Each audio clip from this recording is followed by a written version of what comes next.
Welcome to our Implementing Preventative Measures module. It is important that you put controls in place to protect your critical resources. You will need to determine the most appropriate controls for your equipment and your resources, and then define appropriate policies. Your resources are your assets which you are responsible for protecting to prevent losing your confidentiality, integrity, or availability. The level of protection you put in place will depend on the type of asset that you have and the value of that asset. You will need to use both logical and physical controls to protect your assets. The assets that you need to protect could be tangible, like a server that you could physically touch, or could be intangible, such as an idea or other type of information that you have stored on a computer that you can't physically see. It is important that you use a multifaceted solution to protect from a variety of different attacks. This is known as a defense in-depth strategy, and you should be familiar with defense in-depth for the CISSP examination. It basically means using multiple layers of protection to ensure that your assets are protected. As you can see at the bottom here, our level of confidence moves up from the bottom, with our firewall providing us with the least amount of confidence and the intrusion detection system providing us with the highest amount of confidence. We can see that the level of defense for each item moves from right to left as it increases. So our firewall provides us with a certain level of defense, antivirus software provides a bit more, and so on. When we combine all of these protection mechanisms, you can see the integration we have here gives us the highest level of confidence and the highest level of defense by using all four of these technologies together. And this is a good example of a layered or defense in-depth strategy. Malware is malicious software, and it is important that you prevent malware from getting into your systems. You can provide situational awareness in order to mitigate these types of attacks. You should make sure that all of the hosts on your network are protected by good anti-malware and antivirus solutions. It is important that you update definition files frequently in order to block attacks.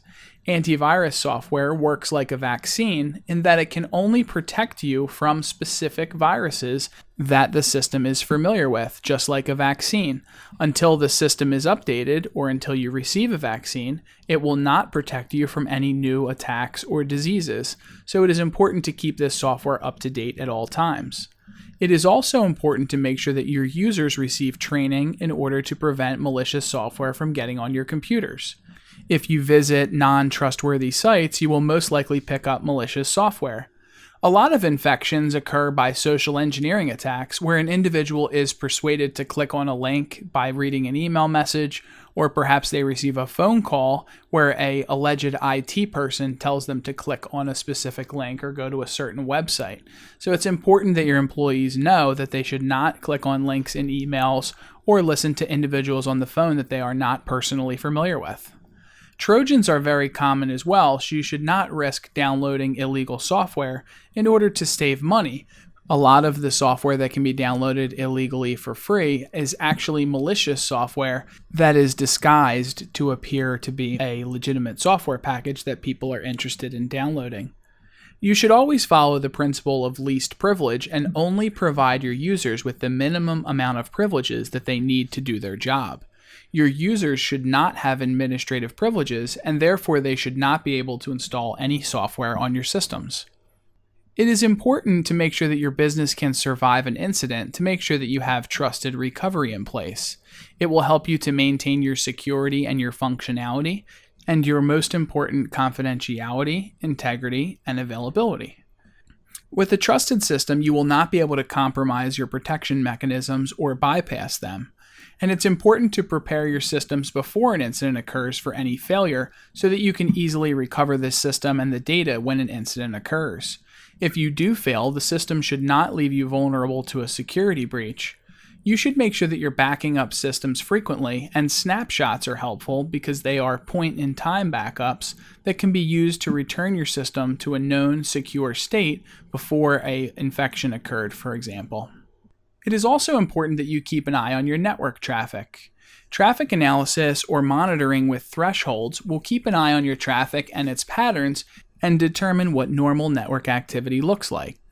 Traffic monitoring systems can notice anomalies or other patterns on your network that could indicate malicious activity. For example, if there's a lot of traffic all of a sudden between two military units, this could indicate that an attack is being planned. And if you have a lot of traffic between your human resources and your headquarters office, this could indicate that there could be layoffs coming. So these type of traffic patterns can be analyzed to determine if there is a malicious attack or some other legitimate reason why your traffic increased. Traffic padding is where you add spurious or fake traffic to your network, which can be used as a countermeasure to prevent individuals from analyzing your traffic. Generating illegitimate data in the traffic will make it harder for an attacker to try to footprint and attack your network because they are not able to determine what is the real traffic and what is the fake traffic that you've added to the network. Ideally, you should try to keep your traffic constant so that no individuals are able to obtain information about your network. An example of this is Google Analytics, which can analyze traffic in order to establish patterns. In order to prevent malicious traffic on your network, you can use whitelisting, which means that only certain applications that you authorize will be able to be accessed by your users. If a program is not on the whitelist, it would not be permitted to be run. This can be used in two different modes of operation, enforcement mode and audit mode. Enforcement mode, as it sounds, enforces the whitelist. It prohibits all applications that are not on the whitelist from being run. But this could cause problems when you're trying to update or patch your systems with your host-based security systems. Audit mode is where you log instances of non-whitelist applications that are being run by your users, but there is no attempt to stop the activity from occurring. It simply notifies the user of the violation. For the CISSP examination, you should be familiar with whitelisting and the two different modes, audit mode, which simply notifies the administrator, and enforcement mode, which actually prevents the user from running the program. You should also be familiar with sandboxing, which is where you run an application in an isolated environment separate from all of the other applications running on the system.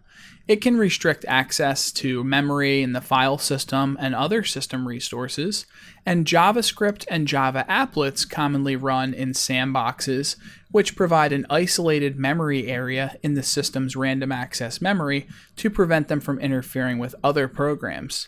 For the CISSP examination, you should remember that JavaScript and Java applets are commonly run in a sandbox to protect the system.